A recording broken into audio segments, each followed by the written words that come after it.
warahmatullahi wabarakatuh. Bismillahirrahmanirrahim. Alhamdulillahi rabbil alamin. Allahumma salli wa sallim wa barik ala sayyidina Muhammadin wa ala alihi wa ashabihi ajma'in.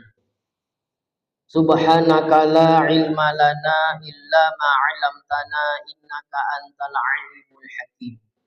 Rabbi shrah li sadri wa yassir li amri wahlul 'uqdatam min lisani yafqahu qawli. Allahumma rzuqna fahman nabiyyin wa hifdzal mursalin wa ilhamal malaikatil muqarrabin bi rahmatika ya arhamar rahimin. Wala haula wala quwwata illa billahil aliyyil azim. Ila hadratin nabiyil mustafa Muhammadir Rasulillah sallallahu alaihi wasallam wa ala alihi wa sahbihi ajma'in.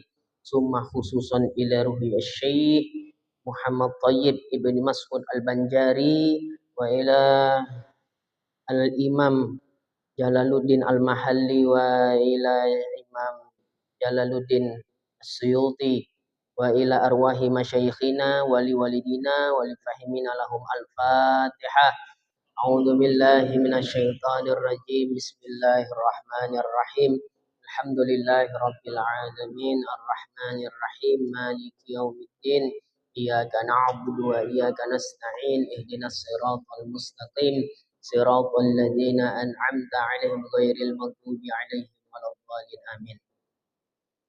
Alhamdulillah, segala puji syukur kehadirat Allah Subhanahu wa taala yang telah memberikan nikmat kesehatan dan kesempatan kepada kita semua. Sehingga malam hari ini untuk yang pertama kali kita bertemu di masjid ini, berkumpul di masjid ini untuk mengadakan kajian yang insya Allah rutin malam Rabu minggu yang kedua dengan membaca dua kitab, yaitu kitab Miftahul Jannah dan kitab Tafsir Jalalain. Ya, Tafsir Jalalain, bukan tafsir jalan lain ya. Itu bahaya, tafsir jalan lain. Salawat beriring salam tidak lupa pula kita hadiahkan kepada junjungan kita baginda Nabi Muhammad SAW. Allahumma sholli wa sallim wa barik alaihi. Mudah-mudahan dengan banyaknya kita bersolawat kepada beliau, kita ini termasuk salah satu di antara umatnya yang mendapatkan syafaat di hari akhir kelak. Amin ya rabbal alamin. Yang saya muliakan dan saya hormati tuan-tuan guru, para ustadz, ustazah, muallim, muallimah, bapak kepala desa hadir bersama kita, para pengurus badan kenaziran masjid, Masjid Nurul Akbar, Bapak Ibu hadirin wal hadirat rahimakumullah.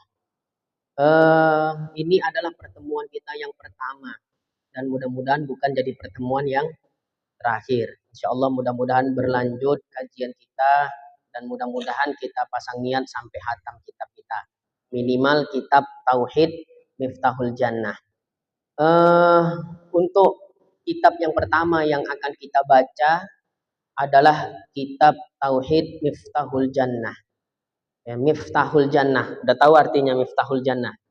Ya, kunci surga. Nah, jadi siapa yang mau mendapatkan kunci surga, yang mau masuk ke dalam surga, harus punya kunci surga. Kunci surganya inilah kitab Miftahul Jannah. Silakan dibuka di halaman awal kitab Miftahul Jannah. Bismillahirrahmanirrahim. Kita baca dulu, nanti saya jelaskan sedikit tentang kitab ini. Bismillahirrahmanirrahim. Dengan nama Allah yang menegur hati nikmat yang besar-besar. Lagi yang menegur hati nikmat yang sunyi-sunyi. Ya, menganugerahi. Ya. Jadi itu maksudnya nikmat yang besar-besar, nikmat yang kecil-kecil. Jadi menurut dari Syekh Thayyib ibni Mas'ud Al-Banjari ini, nikmat Allah itu terbagi dua. Ada nikmat besar, ada nikmat yang kecil. Nikmat besar itu berupa apa? Iman, Islam. Ya, itu adalah nikmat besar. Nikmat kecil itu apa? Misalnya bertambahnya iman, kesehatan, luasnya rezeki, kecerdasan, ya, dan lain-lain yang sebagainya. Itu adalah nikmat yang kecil. Jadi menurut beliau nikmat Allah terbagi kepada dua, nikmat besar, nikmat kecil. Ini juga, pendapat ini juga diikuti oleh Syekh Ihsan Jampes Al-Kediri, penyusun kitab Sirajut Thalibin, syarah dari kitab Minhajul Abidin, karya Imam Al-Ghazali, bahwa juga beliau berpendapat nikmat Allah dua, nikmat besar, nikmat kecil. Tapi ada juga ulama yang mengatakan semua nikmat Allah itu besar. Gak ada nikmat yang kecil. Kalau kita pandang dari dirinya kita, semua nikmat Allah itu besar. Kesehatan, nikmat besar. Iman, nikmat besar. Nggak ada nikmat kecil. Semua nikmat Allah Subhanahu wa Ta'ala itu besar. Aku memulai risalah ini. Ya, risalah ini. Berarti ini muqaddimahnya muqaddimah dari kitab Miftahul Jannah. Karena kitab Miftahul Jannah ini adalah syarah dari kitab Ummul Barohin, karya Imam As-Sanusi. Ya, jadi kitab Ummul Barohin itu karya Imam As-Sanusi, disyarahkanlah oleh Syekh Thayyib Ibnu Mas'ud Al-Banjari ini dalam kitab Arab Melayu. Nah, jadi muqaddimah yang pertama ini, aku memulai risalah ini. Ini muqaddimahnya kitab Miftahul Jannah. Ya, pensyarahnya dari kitab Imam Sanusi. Bermula, lafaz Allah itu bagi zat yang wajibul wujud. Nah, tadi kan Bismillahirrahmanirrahim di atas itu. Jadi beliau itu mengomentari muqaddimah Bismillah itu. Pada Bismillahirrahmanirrahim yang di atas, paling atas, ya, Syekh Thayyib bin Mas'ud Al-Banjari mengatakan lafaz Allah pada basmalah itu, ya, bagi zat yang wajibul wujud. Nah, kita ini sering nih menyebut Allah adalah zat wajibul wujud. Tapi terkadang kita tak paham apa itu maksudnya. Ya, dai-dai mubalik-mubalik itu kalau dalam ceramah sering tuh mengatakan, mari kita berdoa kepada Allah, zat wajibul wujud. Begitu ditanya, Pak Ustadz, apa zat wajibul wujud itu? Entahlah, pokoknya itulah, pokoknya dah. Ya. Nah, kenapa disebut begitu? Nah, biar retorikanya biar paten aja, nah, biar bagus saja. Nah, baik. Jadikan sesuatu yang wujud, ya. Jadi ada kalanya sesuatu yang ada itu adanya dihukumi wajib. Hukum akal ada berapa? 3. Sebetulnya ini belum masuk nih. Cuma udah disebut beliau zat wajibul wujud, jadi mestilah saya jelaskan. Hukum akal itu 3. Wajib, mustahil, jaiz. Wajib itu sesuatu yang pasti ada. Ringkasnya begitu. Tidak mungkin tidak ada. Kemudian mustahil, sesuatu yang pasti tidak ada. Selama-lamanya nggak ada. Jaiz, sesuatu yang bisa jadi ada, bisa jadi tiada. Ringkasnya begitu ya, ringkasnya supaya simpel aja. Mudah untuk kita memahaminya. Sesuatu yang ada, yang adanya itu dihukumi wajib, wajib akli. Ingat kembali hukum akal tadi 3. Wajib itu apa? Kalau definisinya lah, barang yang tiada terupa pada akal ketiadaannya. Artinya kan pasti ada, akal tidak menerima kalau dia itu tidak ada. Pasti ada, itulah wajib. Maka wajibul wujud adalah sesuatu yang ada, yang adanya itu dihukumi wajib. Bisa paham tuh ya? Makanya namanya zat wajibul wujud. Sesuatu yang ada dan adanya itu dihukumi wajib. Apa dia? Zat Allah dan sifatnya kan wajib. Adanya zat Allah wajib. Adanya sifat Allah wajib. Wajib. Maka disebutlah Allah Ta'ala itu zat wajibul wujud. Bisa ya? Nah yang kedua, Sesuatu itu ada kalanya dikatakan mustahilul wujud. Kalau tadi wajibul wujud, yang pertama, yang kedua mustahilul wujud. Nah, mustahilul wujud itu apa? Sesuatu yang adanya itu dihukumkan mustahil. Sesuatu yang adanya itu dihukumkan mustahil. Selama-lamanya nggak akan ada. Itulah namanya mustahilul wujud. Apa contohnya? Sekutu bagi Allah Subhanahu wa Ta'ala. Adanya anak, adanya istri bagi Allah Ta'ala itu termasuk perkara yang mustahilul wujud. Jadi ada wajibul wujud, ada mustahilul wujud. Wajibul wujud tadi apa contohnya? Zat Allah dan sifat-sifatnya. Mustahilul wujud apa contohnya? Sekutu bagi Allah Subhanahu wa Ta'ala. Dan yang ketiga ada namanya zaizul wujud. Ya, sesuatu yang adanya dihukumkan jaiz. Boleh ada, boleh tiada. Apa contoh jaizul wujud? Apa? Adanya alam. Iyalah, adanya makhluk, adanya alam. Adanya alam ini dikatakan jaizul wujud. Sesuatu yang adanya ia dihukumi jaiz. Nah, jadi tiga tuh. Wajibul wujud, mustahilul wujud, jaizul wujud. Makanya dikatakan bermula lafaz Allah itu bagi zat yang wajibul wujud. Yang adanya dia dihukumi wajib. Baik. Jadi kitab ini tadi adalah kitab syarah daripada kitab Ummul Barohin. Ya, Ummul Barohin. Ada yang bilang Ummil Barohin. Ya, mau dibaca Ummal Barohin pun boleh. Ya, tiga-tiga itu boleh. Ummul Barohin boleh, Ummil Barohin boleh, Ummal Barohin boleh. Tergantung takdirnya sebelumnya apa.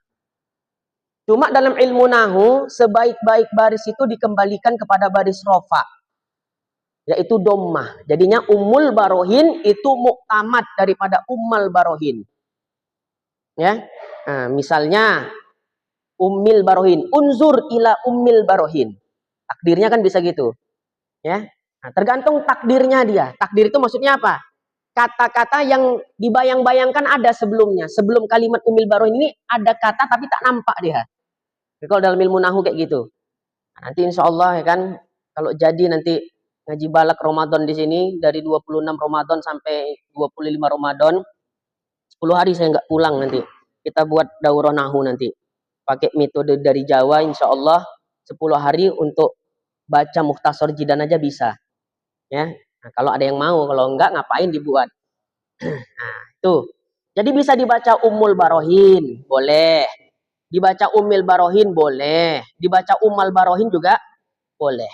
Jadi ada kitab Induk Tauhid Ahlus Sunnah wal Jamaah. Kitabnya itu judulnya Ummul Barohin. Ya, dikenal juga dengan nama Matan Sanusiyah. Ya, ada kitab namanya Matan Sanusiyah. Itulah Ummul Barohin, nggak ada bedanya itu. Ya, jadi nanti kalau beli kitab, ya, nanya sama yang jual kitab. Tuh ada kitab Ummul Barohin, di boginya lah kitab tuh. Kita baca judulnya Matan Sanusiyah. Bukan ini tuh yang ngodan cari Ummul Barohin. Inilah Ummul Barohin kata tuh tidak, ini tuh Matan Sanusiyah. Memang kau ini tak mengaji kurasa kau nih, kata yang jual kitab. Ya, jadi sama, nggak ada bedanya. Ummul Barohin, Matan Sanusiyah itu sama. Nah, kitab ini juga dikenal dengan nama Al-Aqidah As-Sughra. Ya, Al-Aqidah As-Sughra. Nah, jadi tiga namanya. Ummul Barohin, Matan Sanusiyah, dan Aqidah As-Sughra. Nah, Aqidah As-Sughra ini, tiga ini ya itulah Ummul Barohin itu. Karya dari siapa tadi? Imam As-Sanusi. Yang mana kitab Ummul Barohin atau Aqidah As-Sughra ini merupakan intisari dari kitab Imam Sanusi yang lain. Namanya Al-Aqidah Al-Kubra. Jadi Imam Sanusi punya kitab tauhid yang tebal, namanya Al-Aqidah Al-Kubra. Saking tebalnya, mungkin kan kurang berminat orang. Diringkaslah sama beliau. Diambil intisari dari kitab Al-Aqidah Al-Kubra itu, intisarinya itulah menjadi Al-Aqidah As-Sughra yang kita kenal sekarang dengan kitab Ummul Barohin atau Matan Sanusiyah. Nah, jadi yang menyusun adalah Al-Imam Muhammad bin Yusuf bin Umar bin Su'aib bin Sanusi Al-Maliki Al-Hasani At-Tilmisani rahimahullah. Ya, atau yang lebih dikenal dengan nama Imam An-Sanusi. Lahirnya pada tahun 832 Hijriah. Wafatnya tahun 895 Hijriah. Udah lahir belum Bapak Ibu? Belum ya. Nah, 832 lahirnya, wafatnya 895 Hijriah. Ini tahun 1445. Ya masih 45 nih kan? Nah, 45 Hijriah. Dah, ini kita apa namanya?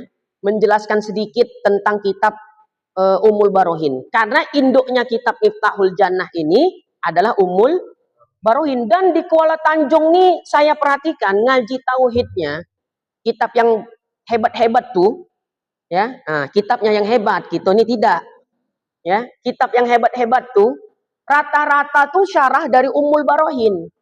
Kita ada ngaji Sirajul Huda ada, nah, itu syarahnya daripada Ummul Barohin. Aqidatun Najin, syarah Ummul Barohin. Bidayatul Hidayah, syarah Ummul Barohin. Dan saya belum pernah menjelaskan tentang sedikitlah kehebatan kitab Ummul Barohin ini, kan belum pernah. Nah, ini karena kita ngaji kitab Miftahul Jannah, yang mana kitab Miftahul Jannah ini ya juga syarah dari Ummul Barohin, maka inilah kesempatan untuk saya menyampaikan sedikit ya sekapur siri tentang kitab Ummul Barohin ini. Ya, kitabnya tipis, tapi syarahnya banyak, menunjukkan hebatnya kitab itu. Ya, syarahnya banyak dalam bahasa Arab. Oh, apalagi dalam bahasa Arab. Ya, dalam kitab Arab Melayu aja ada beberapa syarah penjelas, apalagi dalam kitab Arabnya. Nah, kandungan dari kitab Ummul Barohin ini, ya, secara singkat, kitab ini mengandung 4 bahagian utama pembahasan di dalamnya. Ada 4 pembahasan utama dalam kitab Ummul Barohin. Berarti dalam kitab Miftahul Jannah pun juga ada 4 pembahasan utama juga. Karena kan dia syarahnya Ummul Barohin. Mestilah dia mengikut corak dari kitab Ummul Barohin itu sendiri. Namanya juga ya syarah ya. Seperti itu. Nah, yang pertama dalam kitab Ummul Barohin itu dijabarkan tentang hukum akal. Hukum akal yang 3. Wajib, mustahil, jaiz. Nah, kemudian pada pembagian yang kedua dibahas dalam kitab Ummul Barohin itu tentang ya permasalahan yang berhubungan dengan tauhid ilahiyat. Ya, berhubungan dengan tauhid ilahiyat. Yaitu tauhid yang berhubungan dengan ketuhanan. Disitulah dibahas sifat wajib bagi Allah, sifat mustahil bagi Allah, sifat jaiz bagi Allah. Nah, ini namanya ilahiyat, tauhid ilahiyat. Kemudian setelah selesai membahas tauhid ilahiyat, pembahasan berikut dalam kitab Ummul Barohin adalah tauhid nubuwat. Ya, nah, cuma nih kitab Ummul Barohin ini ya ketika membahas tentang perkara nubuwat, sifat wajib bagi para rasul, cuma 3 di dalam kitab Ummul Barohin. Sementara kita mengaji 4. Ya, kitab tauhid yang lain sifat wajib bagi rasul ada 4. Tapi pada kitab ya Ummul Barohin cuma 3. Kok kurang? Sebetulnya nggak kurang. Ada yang dimasukkan sama dia. Nantilah pembahasannya. Ya, mungkin 30 tahun lagi baru sampai kita sifat wajib bagi rasul. Ya, karena ngajinya sebulan sekali, ya. Itulah dia. Nah, jadi makanya dijelaskan sekarang. Jadi kalau meninggal duluan udah ditanya malaikat, udah ngaji kau kitab Miftahul Jannah Ummul Barohin udah. Ya, nah, baik. Kemudian yang keempat ya, pembahasan keempat menguraikan tentang makna 2 kalimat syahadat. Nah, di sini juga Imam Sanusi menjelaskan 2 sifat ketuhanan. Allah punya sifat al-istighna dan sifat al-iftiqar. Nah, itu dijelaskan dengan rinci pada kitab Ummul Barohin. Itu pembahasan yang terakhir. Jadi kitab Ummul Barohin ada 4 pembahasan inti. Berarti kitab Miftahul Jannah juga sama. Karena kitab Miftahul Jannah ini ya mensyarahi bagi kitab Ummul Barohinnya Imam Sanusi. Jadi di kitab Hasyiah Sarqawi alal Hudhudi, pernah dengar ya? Itu adalah hasyiah dari syarahnya kitab Ummul Barohin juga. Dihikayatkan di dalam kitab itu ada seorang ulama ya yang bermimpi. Ada seorang ulama meninggal dunia. Temannya ulama yang meninggal dunia ini ulama juga. Beberapa hari pasca wafat daripada kawannya yang ulama itu, sama-sama ulama nih. Kawannya yang masih hidup ini mimpi ketemu kawannya yang sudah meninggal dunia. Ditanya oleh ulama yang masih hidup di dalam mimpinya tadi, apa yang diperbuat Allah kepadamu? Ya, ternyata kawannya ini digandeng, ya, untuk melihat apa yang diberikan oleh Allah Ta'ala kepada ulama yang udah wafat tadi. Ternyata dilihatnya Allah membangunkan sebuah mahligai, istana yang begitu besar. Ya, kemudian di sekeliling istana di situ duduk Nabi Ibrahim alaihissalam. Dikelilingi oleh orang-orang banyak. Orang banyak itu sambil membaca kitab Matan Sanusi. Ternyata ulama yang wafat itu guru tauhid. Ya, mengajar kitab Ummul Barohin. Jadi Nabi Ibrahim nyimak hafalan jemaah gitulah umpamanya. Ya.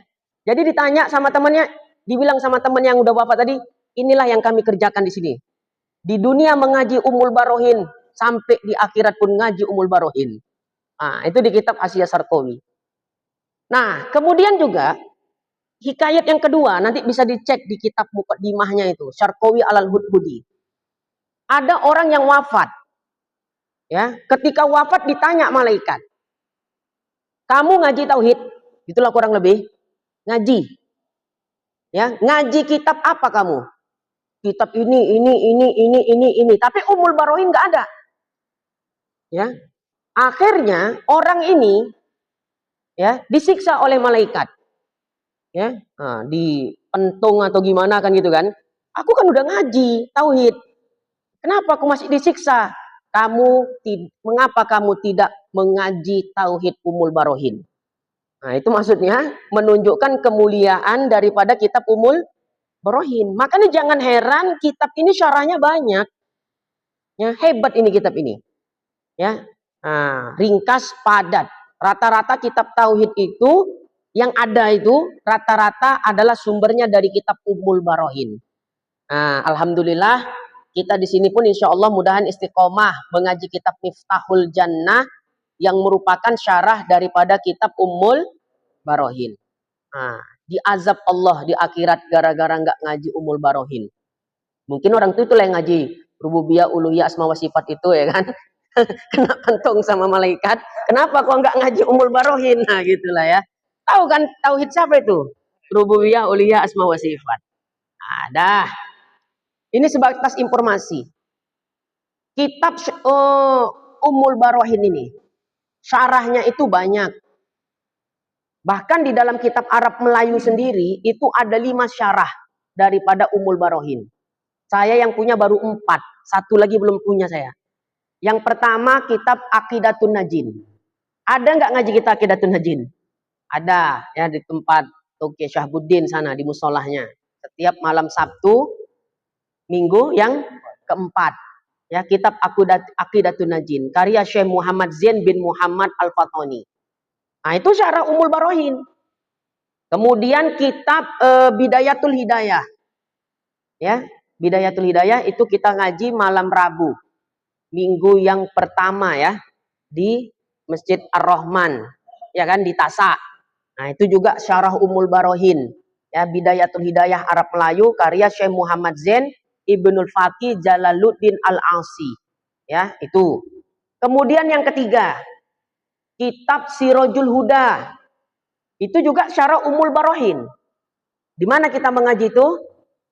Di Bok Siling. Ya, ada musolah Al-Ikhlas ya, dekat kuburan. Ya, di sana setiap malam Senin, ya, minggu yang pertama. Tambah lagi kita di sini kitab Miftahul Jannah. Ini adalah juga Syarah Ummul Barohin. Jadi tinggal pilih, nggak ada alasan. Saya nggak sempat ngaji Ustaz kalau malam Rabu minggu kedua. Ya, ada malam Senin, nggak sempat lagi.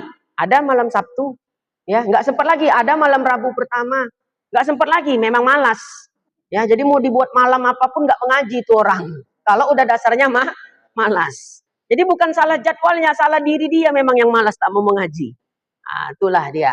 Terakhir yang kelima, nama kitabnya Muqaddimah Al-Kubra. Karya Syekh Ismail bin Fadil Abdullah Al-Khalidi An-Naqsabandi. Inilah saya yang belum punya. Ya, mana tahu jemaah ada punya, carikan untuk saya juga gitu maksudnya. Ya, jadi empat ini, yang 4 udah punya kita. Aqidatun Najin ada, Sirajul Huda ada, Bidayatul Hidayah ada, Miftahul Jannah ada. Lengkap kita ngajinya. Ya, seperti itu dia. Baik, itu adalah sedikit informasi tentang kitab Miftahul Jannah ini, yang merupakan kitab Miftahul Jannah ini merujuk kepada kitab induk yaitu Ummul Barohin. Kita lanjutkan lagi dikit kitabnya, karena ada 2 kitab yang mau kita baca nih. Dan Rahman Rahim. Ya, Bismillahirrahmanirrahim tadi kan. Allah itu adalah zat wajibul wujud. Dan Rahman Rahim itu sifat keduanya. Ya, sifat bagi Allah. Ar-Rahman, Ar-Rahim itu sifat bagi Allah. Maka telah lalu makna keduanya. Dan kata Qil pula, Rahman itu murah di dalam dunia ini. Memberi rezeki akan segala hambanya. Mukmin dan kafir, manusia dan jin, lain daripada keduanya, daripada sekalian isi darat dan isi laut. Dan Rahim itu yang amat mengasihani pada memberi rahmat yang sempurna akan sekalian hambanya yang mukmin di dalam akhirat. Maka Rahman itu khusus pada lapasnya, yakni tertentu pada Allah Ta'ala. Tiada harus, tiada boleh disifatkan dengan Rahman itu yang lain daripadanya. Dan dan umum pada maknanya, yakni melengkapi pada sekalian mukmin dan kafir. Dan Rahim itu pada lafaznya, yakni disifatkan dengan Rahim itu yang lain daripada Allah Ta'ala pada majaz. Dan khusus pada maknanya, yakni tertentu pada sekalian hambanya yang mukmin pada akhirat. Aku memulai kitab ini dengan Bismillahirrahmanirrahim. Baik. Jadi itu agak banyak kita baca, ya, karena ini muqaddimahnya ini. Setelah menyebutkan Allah, maka membahas tentang Ar-Rahman Ar-Rahim. Ya, dikatakan bahwa Ar-Rahman Ar-Rahim itu adalah sifat, ya, sifat bagi Allah itu sendiri. Namun kata Qil itu menurut satu pendapat, Ar-Rahman itu adalah kasih sayang Allah terhadap seluruh makhluk. Pertanyaannya begini, orang beriman diberi nikmat oleh Allah, diberi nikmat. Orang kafir diberi nikmat oleh Allah, diberi nikmat. Ketika Allah Ta'ala memberi nikmatnya kepada seluruh makhluk, sama ada dia beriman ataupun kafir, berarti Allah Ta'ala menunjukkan sifat Rahmannya. Makanya Rahman itu umum. Ya, orang beriman diberi nikmat, orang kafir diberi nikmat, bahkan yang tak punya akal diberi nikmat. Kasih sayang Allah Ta'ala menyeluruh secara umum kepada seluruh makhluk. Berarti Allah menunjukkan sifat Rahmannya. Jelas? Nah, kemudian apabila Allah Subhanahu wa Ta'ala, ya, memberikan kasih sayangnya terkhusus hanya untuk orang beriman saja di negeri akhirat, maka berarti Allah Subhanahu wa taala menunjukkan sifat rahimnya.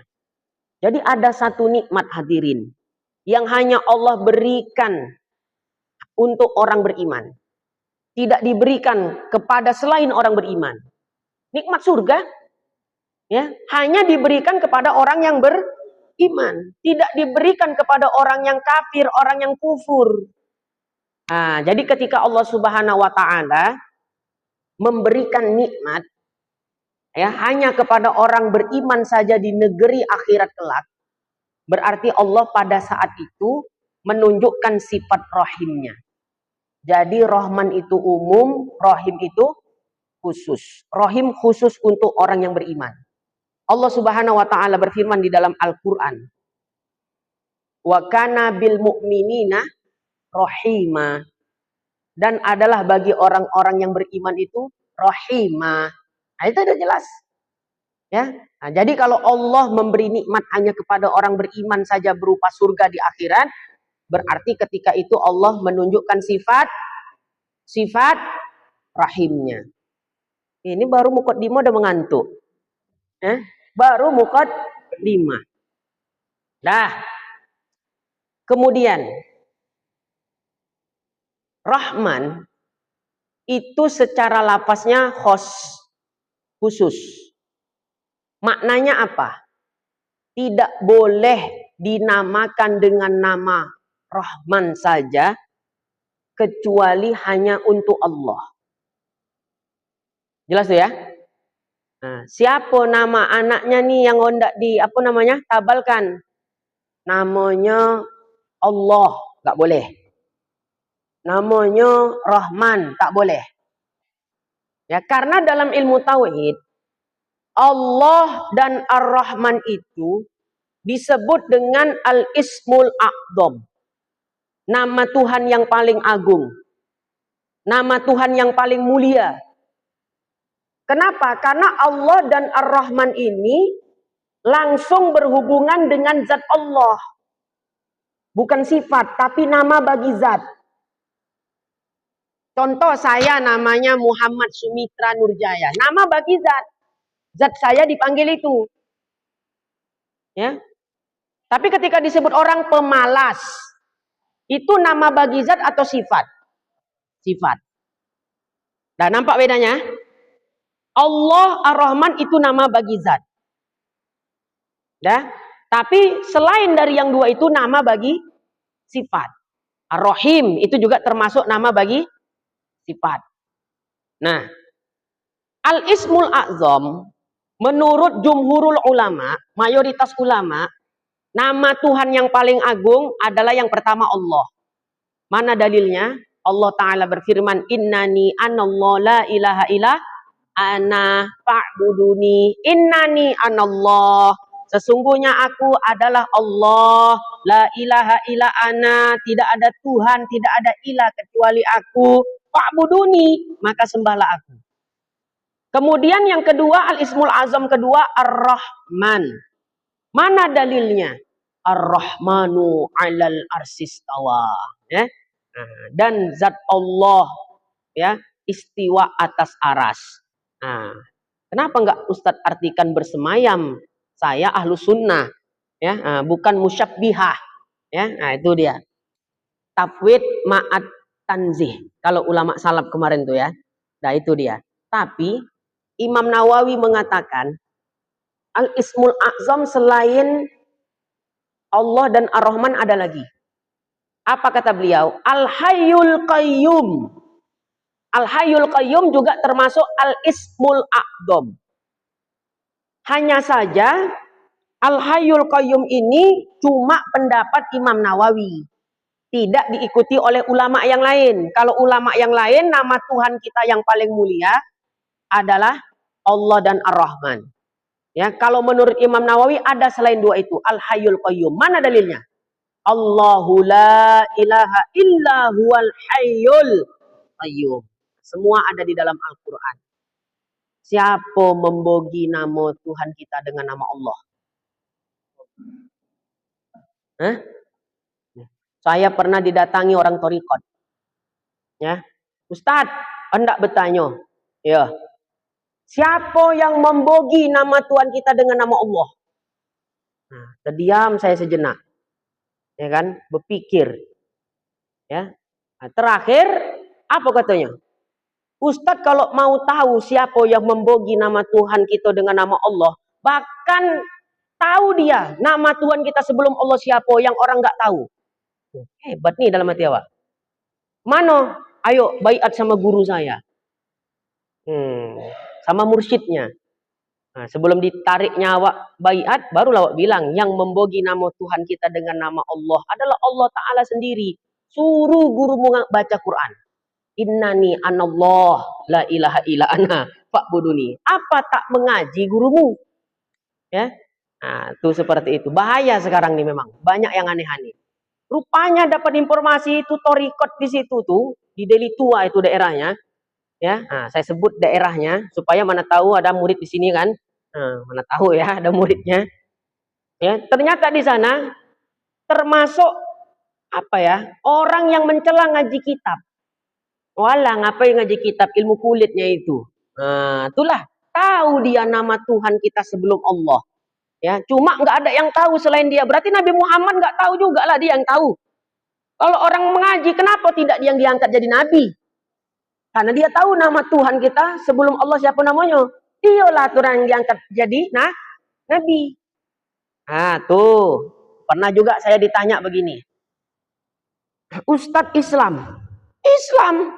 Saya jawab. Siapa yang mengislamkan Ustadz? Oh, awak kalau tak mengaji tauhid poning juga ya kan? Datanglah tuh was-was. Iya juga, aku nih Islam apa belum? Kan gitu kan? Karena kan syaratnya Islam apa? Mengucap 2 kalimat syahadat. Ya. Jadi Ustadz belum sah Islamnya. Mengapa begitu? Siapa yang mensyahadatkan Ustadz? Siapa yang menyaksikan syahadat Ustadz? Jadi aku belum Islam ini. Saya belum Islam. Belum. Cemana supaya saya Islam? Ya, ayo jumpa sama guru saya. Biar baiat syahadat sama guru saya.